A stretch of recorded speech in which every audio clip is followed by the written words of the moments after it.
шеңбер не дегенде сол шеңберді пайдаланып барлығымыз әркім кез келген сол шеңберді пайдаланып салыңыздар. Өзіңіз білесіз. Пайдаланып.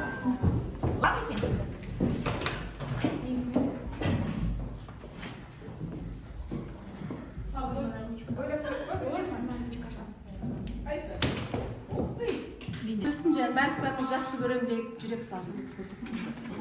Ең оңай дүниені сала салмышсың. Мен қоян салдым. Аңдың болып тұрғаны. Мен алма ағашын салдым, жемісі болайық деп. Содан кейін құсты салдым. Әр қашан тек биіктей болайық деп. Мен де көзілдірік салдым. Қыз бен баланы салдым. Мен бастауыш сыныптың оқушыларын салдым. Оның ішінде неше түрлісі бар?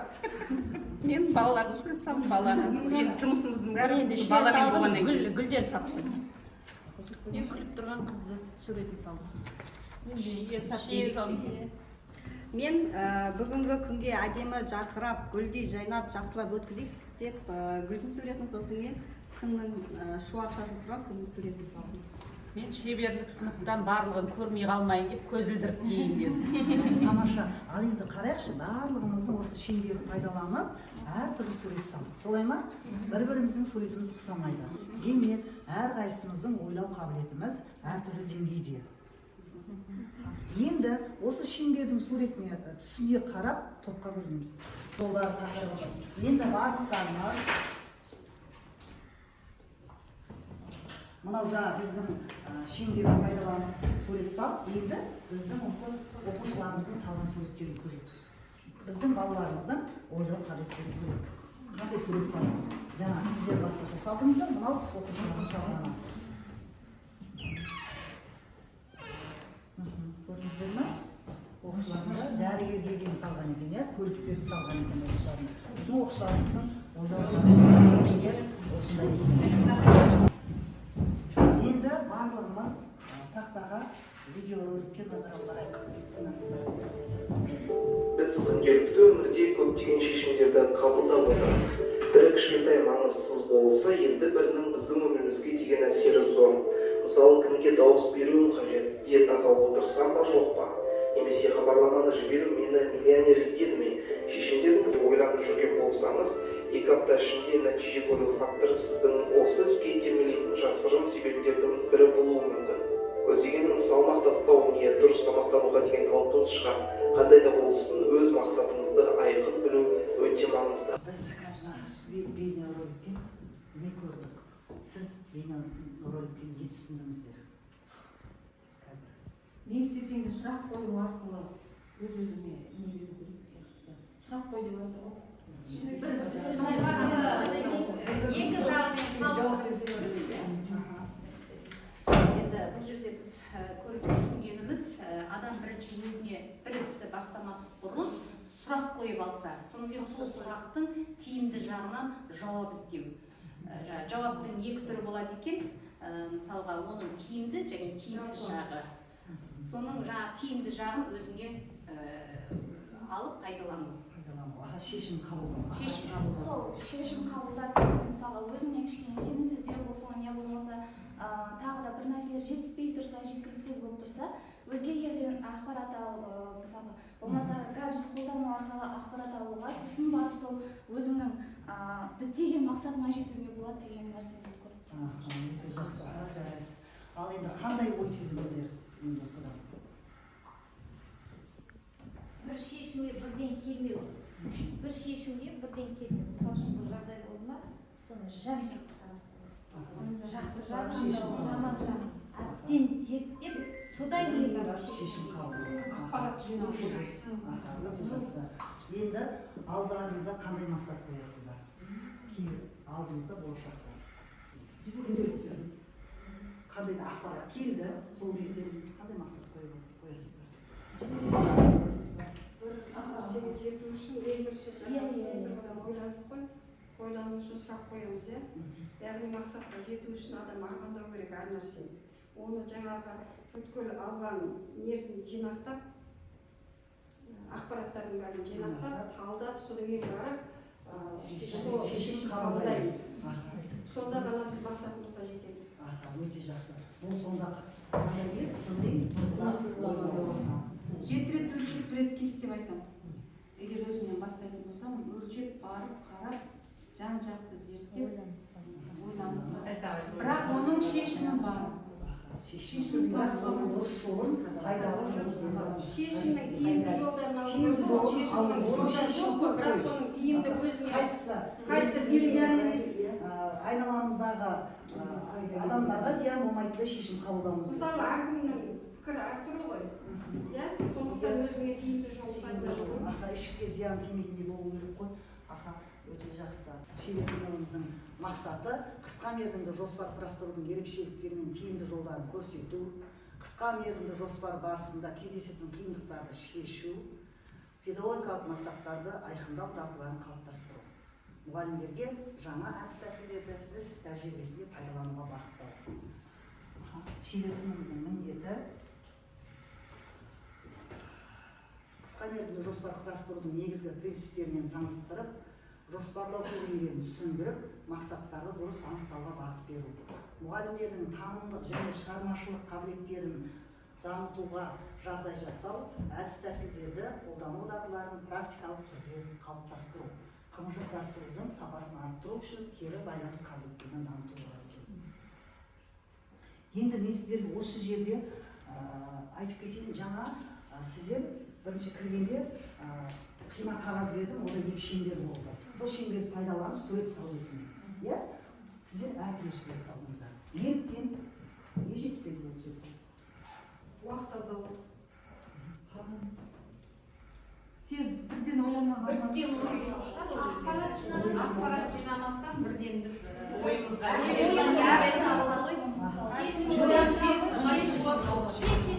Көліктің суретін салып сен, көліктің суретін салыңыздар, иә? Біреуіңіз жеңіл көлік, жүк көлігі, арба, велосипед болсын, бәрі көлікке жатады ғой. Соны салады дейміз. Ол мақсат. Ал егер де мен ол мақсатты нақтылап, тек қана жеңіл көлікті сал десем, сіздер тек қана бәрін жеңіл көлік салдыңыз. Бұл еді нақты мақсат.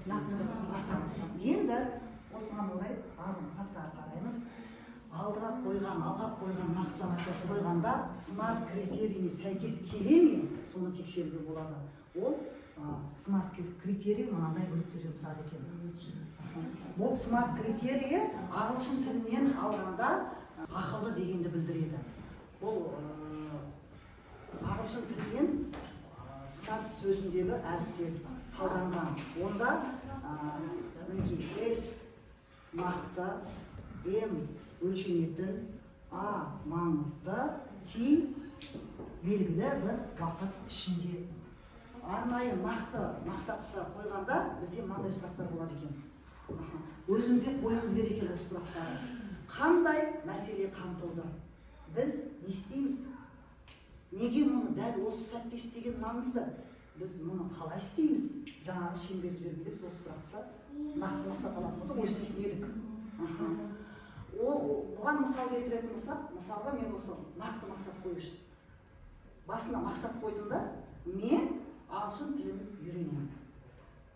Бұл жерде мен смартты қолданып тұрмын ба? Смарт әдісін? Жоқ. Енді мен смарт әдісін қолданатын болсам, мен 3 ай ішінде ағылшын тілінде еркін сөйлеп үйренемін. Мен нақты мақсат қойдым. Солай ма? Өте жақсы. Енді өлшенетін. Енді бұл мақсатқа мен қол жеткіздім ба? Оны қалай өлшеймін? Мақсатқа қол жеткізетін жағдайда алға ілгерілеушілік болғаннан қалай өлшейміз? Мақсатқа жеткенді қайдан білеміз? Мінекей, бұл жерде мен мақсатыма жеткенін қалай білу үшін, бұл жерде мен былай деп мақсат қоямын. Мен 3 айға мақсат қойдым, 3 айда үйренуім керек. Әр ай сайын, бір айда 10 жаңа сөзді жаттап үйренемін. 10 жаңа сөзді еркін айта аламын деген сияқты. Мінекей, мен ол жерде өлшенеді менің мақсатым. Бір айда мен 10 сөзді жаттасам, демек мен мақсатыма жетіп жатырмын деген сөз. Ал енді қол жетімді. Біздің қазіргі ресурстарымызды, соның ішінде уақытты, адамдар мен материалдарды есепке ала отырып, осы мақсатқа қол жеткізе аламыз ба? Енді жаңа мақсатты қойдық, сол мақсатқа қол жеткізу кезінде біз жаңа қолданатын ресурстарымызды қолданатын ресурстарымыз бар ма, ол мақсатты орындауға біздің қабілетіміз бар ма, мінекей бұл сұрақтар осылай келіп тұр. Одан кейін мақсатты алғанда мақсат қолжетімді болу керек. Мақсат бір шындыққа жанаспайтын мақсат алсаңыз, ол мақсат орындалмайды. Енді маңыздылығы мақсатты алғанда біз үшін аталған сәтте осы мақсатқа қол жеткізу маңызды ма? Енді ол мақсатқа қол жеткізуіміз мақсатты мысалы қойғанда, ол мақсат сіздің өміріңізге байланысты аласыз, немесе жұмысыңызға байланысты аласыз мақсатты. Енді жаңағы бұл мақсатты алғанда мен басында айттым, ағылшын 3 айда білемін, 1 айда мысалға 10 сөзді үйренемін, жатқа үйреніп, еркін сөйлей аламын дедім. Міне осы біздің мақсатымыздың маңыздылығы екен. 4-5-ші уақытқа сай. Енді бұл жерде өз мақсатымызға қашан қол жеткіземіз деп күтуге болады. Бұл жерде мен басында мақсатты, нақты мақсат қойғанда 3 айда деп айттым. Бұл біз мақсатқа уақыт қойсақ, ол әр адамға мотивация болады екен. Сол мотивация арқылы біз сол мақсатымызға жете алады екенбіз. Сонда белгілі бір уақытта аралығында мақсат қоюымыз қажет екен. Ал егерде мен бұл смарт әдісін қолданбасам, мен ағылшын тілін үйренемін десе, мен 1 жылда үйренемін ба, 2 жылда үйренемін ба, жүре беремін. Келесі жылы деп ба, неде нақты мақсат бар екен. Енді мінекей мен сіздерге осы смарт мақсатын бізде жаңағы қымыжық құрастырудың ерекшеліктерінде көрсетіп кетіп отырмын. Қымыжық құрастырудың мақсатында смарт әдісін қолдануларыңыз керектігін айтып кетпекпін. Енді смарт жүйесі арқылы қарайық, әр адам өмір бойы оқуға, жаңа білім және дағдылар алуға, технологияларды меңгеруге, инновация және кәсіпкерлік рухын дамытуға, тәуекел ету және өзіне жауапкершілік пен міндеттеме ала білуге уәждейтін ынталандыру ортасын құру болып табылады екен. Мінекей сонда смарт жүйесінің әдісін біз өзіміздің жеке өмірімізде де жұмысымызда да қолдануымыз қажет екен. Тиімді екен. Солай ма? Жолы дедік қой. Енді біз қымыжық құрастыруда ең бастысы бізде қымыжда негізгі ерекшелігі бірінші мақсат қоямыз. Қымыжымызда мақсаты. Қысқа мерзімді жоспарымызда мақсаты болу керек. Одан кейін екіншісі әдіс тәсілдерді дұрыс, тиімді, белсенді әдіс тәсілдерді таңдауымыз қажет. Үшінші, біз уақытты тиімді пайдалануымыз қажет екен. Мінекей 3 негізгі ерекшелігі осы екен. Енді мақсатта біз смарт әдісін қолданамыз. Енді ары қарай тапсырмаларды қолдану барысында осы қысқа мерзімді жоспарда функционалдық сауаттылыққа, сосын саралау тапсырмасын, сосын цифрлық технологияларды пайдалана отырып тапсырмалар құрастыруымыз керек екен. Енді функционалдық сауаттылық дегеніміз не? Енді осыған тоқтала кетейік. Бұл жеке тұлғаның күнделікті өмірде кездесетін мәселелерді шешуі, ақпаратты тиімді пайдаланып, түрлі жағдайлары дұрыс шешім қабылдауы дегеніміз не? Саралау тапсырмасы бұл әр оқушының жеке мүмкіндіктері мен білім деңгейіне қарай тапсырмаларды ұйымдастыруы. Үшінші алатын тапсырмамызда бізде бүгінгі цифрлық технологияларды пайдалана отырып тапсырма құрастыру. Бұл оқушыларға цифрлық құралдар мен ресурстарды пайдалану арқылы білім беру процесін жүзеге асыру әдісі. Күнделікті мектепте егер жұмыс істеуге деген ынтаңыз жоғалса, егер жұмысыңыздан әбден шаршасаңыз, егер жұмысты қалай да тезірек бітіріп үйге қайтуды ойласаңыз, егер әріптестеріңіз жүйкелеріңізге тисе,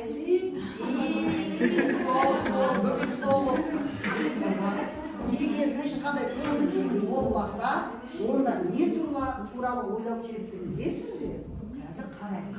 Онда барлығымыз бір сәт солтүстікке бұғып ауышы болғанымызды көз алдымызға елестетіп көрейік. Бұғып ауға кетейік бәріміз. Шаршадық жұмыста. Солай ма? Иә? Енді қазір дүйсенбі бұғып ағып жүрсіздер. Енді естейік. Қалай бұғып ағып дүйсенбі.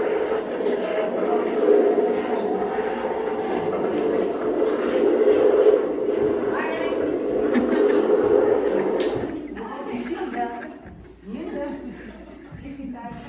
сейсенбі. Әлі бұғып ағып жүрсіз. Сәрсенбі. Әлі бұғып ағып жүрсіз. Демалыста жүріп қой. Бейсенбі. Сіз тағы бұғып ағып жүрсіз. Жұма. Сіз бұғып ағып жүрсіз. Сенбі жексенбі дейді. Солай Жұма бағып жүрсіз. Сенбі демалыс деп ойладыңыздар ма? Жоқ. Демалыс жоқ. Демалыс жоқ. Сіз әлі бұғып ағып жүрсіз. өзгеріс Жексенбі не істеп жүргеніңізді сіз енді түсінген шығарсыз. Иә? Аха, не істеп жүрсіз? Бұғып ағып жүрсіз.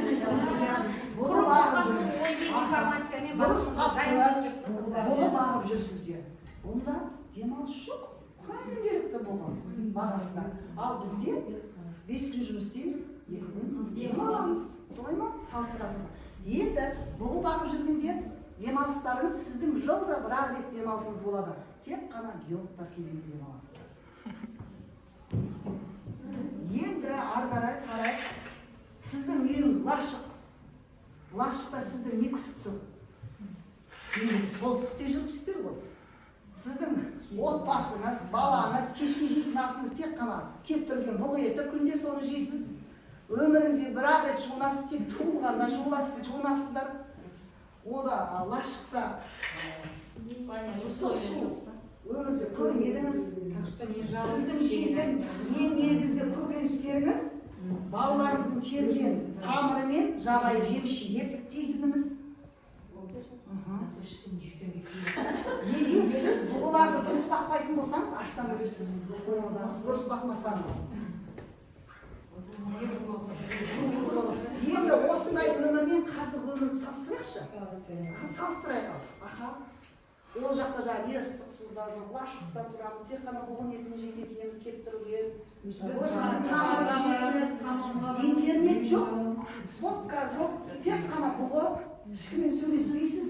Күнде күн суық, аяз бұғып ағып жүрсіз.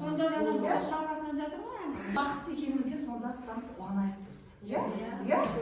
5 күн жұмыс 2 күн демалатынымызға. Одан кейін жазда 3 ай демалысымыз бар. Енді жұмысыңызға қолайлы мүмкіндік берген үшін және көмегіңіз үшін басшыларыңызға рахмет айтыңыз. Әрдайым сіздің қасыңызда болған үшін жанұяңызға және достарыңызға рахмет айтыңыздар. Ең соңында өзіңіздің солтүстікке бұғып ағушы болмағандарыңызға шүкіршілік етіңіздер. Мына.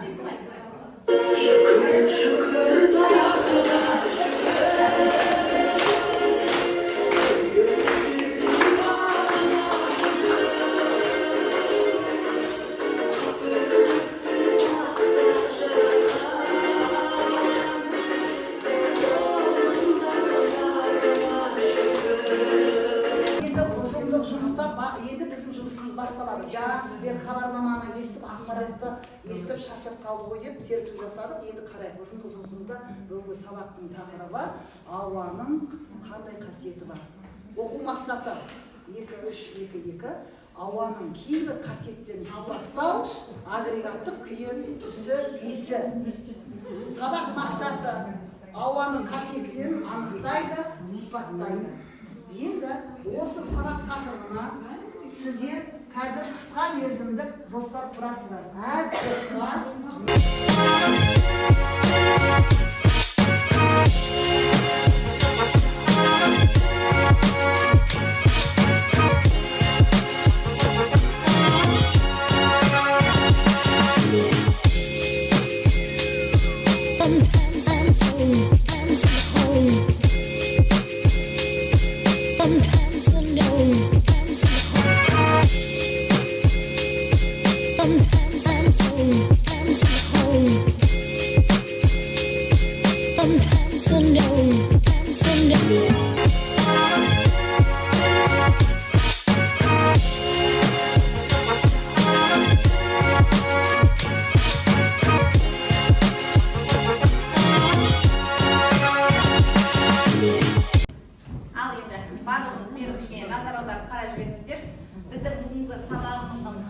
жылдары көп еңбек еткенге бақыт басын иеді. Біздің негіздемеміз еңбекке еңбек, адамдарына деген құрмет көрсету. Осы біріміздің әрбір жасаған еңбегімізді бағалап тыңдап отырайық. Енді бізде қазір ұйымдастыру кезеңі, барлықтарыңыз орындарыңыздан тұрсаңыздар. Ұйымдастыру кезеңін жерден еді ағаштар, алдымнан жерге селді.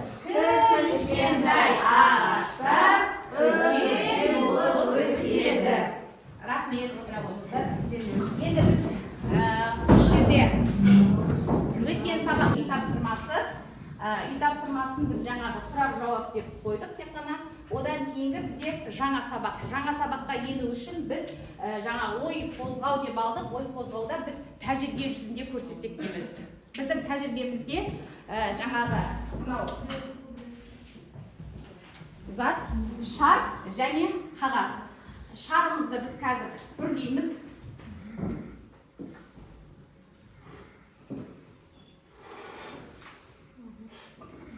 Шарымыз бастапқы кезде бос болған, қазіргі кезде неге толды деп ойлайсыздар? Ауаға толды, яғни бұл ауа шар, ауа үрлейді екен. Енді екіншісінде біз верді көрсетеміз, жеткізейікші, бізге не пайда болады? Қозғалады, анадан ауа сығылады.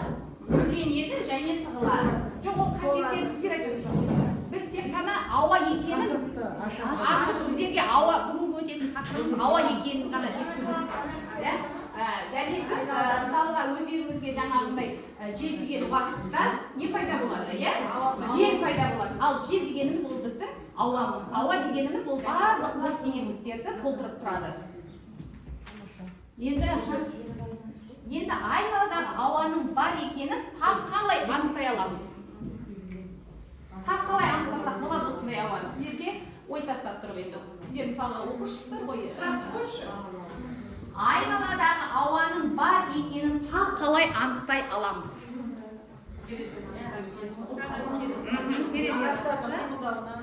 Ағашқа қимылдауынан, ағаш кезеткен затқа қозғалыс тудырады. Өйткені ауа жел сияқты есіп тұрады ғой. Бос кеңістікті және толтырып тұрады. Сырттағы ыстық ауаны, сырттағы суық ауаны іштегі ауаны сыртқа шығармайды. Жарайсыздар, бәріміз марапаттап қояйық.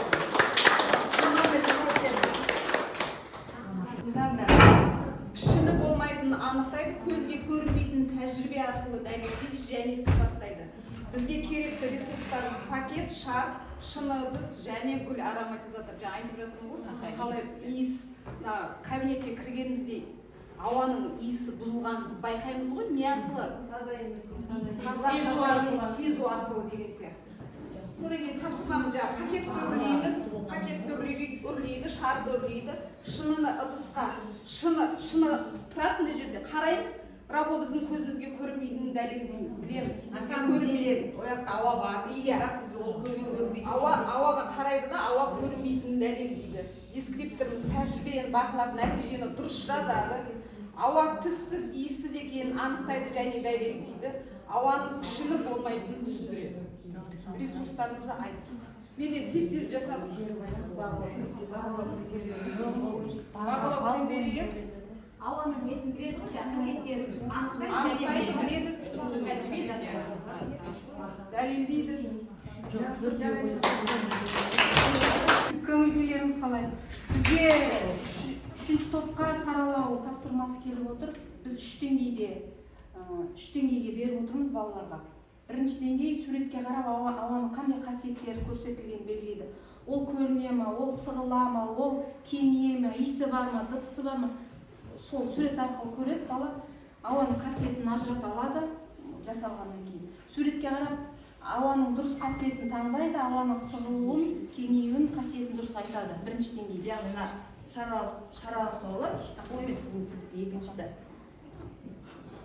Шарды үрлеу арқылы ауа, яғни ішінде бар, кеңейеді, сығылатынын дәлелдеп айтады. Ол бірінші деңгей. Екінші деңгей суретте қызыл сары шарларға салыстырады. екі шарт салыстырады. Неліктен бір шарт кеңейген, екінші шарт сығылған. Мысалы, екі шарды алып отырмыз, бірақ біреуі мына неге сығылған, кемейген, неге? Өйткені ішінде ауа бар, мынаның ішінде ауа жоқ. Оны екінші деңгейлі бала түсінеді деп ойлаймын. Ауаның қасиеттерін сурет арқылы түсіндіреді. Шардың көлемін өзгерткен неге сығылды, неге ішінде ауа бар, неге не дегенді бала зерттеп анықтап дәлелдейді. Үшінші деңгейге біз нені беріп отырмыз жаңа тәжірибе. Ауаның температурасына байланысты өзгеруін түсіндіретін тәжірибе жоспарын бірінші құрып алады. Сол арқылы ауаның қасиеттерін дәлелдейді. Үшінші топ дәлелдеп жоспар құрып ары қарай тәжірибе жұмысын дәлелдейді ғой. Тәжірибе арқылы ауаның қасиетін дәлелдей алады. Тәжірибенің дұрыс бірінші дескрипторы тәжірибенің ретін дұрыс анықтайды, құралдарын дұрыс тауып анықтап жазады, нәтижесін нақты болжайды. Үшіншіден біз бұл жерде қалыптастырушы бағалауды үш түрлі шармен беріп отырмыз. Шар мынау керемет түсіндім, мына сұрағым бар, мына түсін берілмейді. Дұрыс кері байланысын жасады. Кері байланыс. Кері байланысты ол естеріңізде болсын, әр тапсырмадан кейін кері байланыс жасайсыздар. Берді, төртінші топ. Яғни педагогтың әрекетіне біз сабақтың соңында сұрақ жауап немесе ақиқат жалғасын деп алдық. Word жаңағы платформасы арқылы, яғни 4 сұрақ қойылды. Яғни бұл жерде бізде ақиқат жалғаны салыстырумен бірге бар. Яғни сұрақ ауаның қасиеті болмайды, яғни бала оны жалған ақиқат екенін салыстыра отыру арқылы осылай орындайды тапсырманы. Енді бұл жерде ауаның қасиетін анықтайды, ауаның түссіз екенін сұрақтарға байланысты түссіз екенін біледі, ауасыз тіршілік жоқ екенін біледі және ауаның салмағының болмайтындығын бала түсінеді. Енді дескриптор ауаның қасиетін анықтады, ауаның түссіз екенін білді, ауасыз тіршілік жоқ екенін білді және ауаның салмағының болмайтындығын түсінді. Енді кері байланысты біз балмұздақ таяқшалары арқылы алдық. Яғни осы берілген тапсырмада саған қиын болған түсі не болмаса, осы берілген тапсырмада қай сұрақ сенің есінде қалды және сен оны ақиқатқа ма жоқ әлде жалғанға ма қайсына салыстырдың. Соны енді рефлексия біз бұл жерде бағдарлама әдісі арқыладық. Біз бұл жерде қалыптастырушы бағалауды біз духи, освежитель, содан кейін белизна енді ауаға байланысты, яғни белгілі бір затты аузын ашқан кезде, ауаға тараған кезде ол иіс беретіндігін білдіру үшін біз қалыптастырушы бағалауға осы духиді алдық, жақсы бір жағымды иіспен, одан кейін освежительді алдық, яғни өмірмен байланыс, бала оны қай жерде освежитель, мысалы үшін үйге себетін, духиді адамның денесіне себетін, өмірмен байланысты жаңағы функционалдық сауаттылыққа байланысты болады және белизнаның иісі жаңағы жағымсыз. Соған байланысты өстіп қалыптастырушы бағалау береді. Енді бағдарлама әдісі арқылы бағаладық, енді сіздің жаңағы қойып қойған мерсеңіз, яғни бүгінгі сабақта бала осы бағдарлама әдісі арқылы сабақты керемет түсіндім, болмаса сұрағым бар, осы түстер арқылы жаңағы кері байланыс алды. Яғни бұл жерде кері байланысты мұғалім де алынады және оқушы да осы мерси шикалар арқылы кері байланыс. Бұны мұғалім береді, оқушы сабақты түсінген, түсінбеген классрум скрин арқылы платформасы арқылы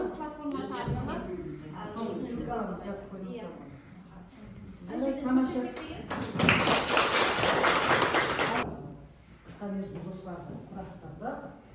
Енді осы шеберсіздігімізді қорытындыдан кейін еш сұрақ әдісін алып отырмын.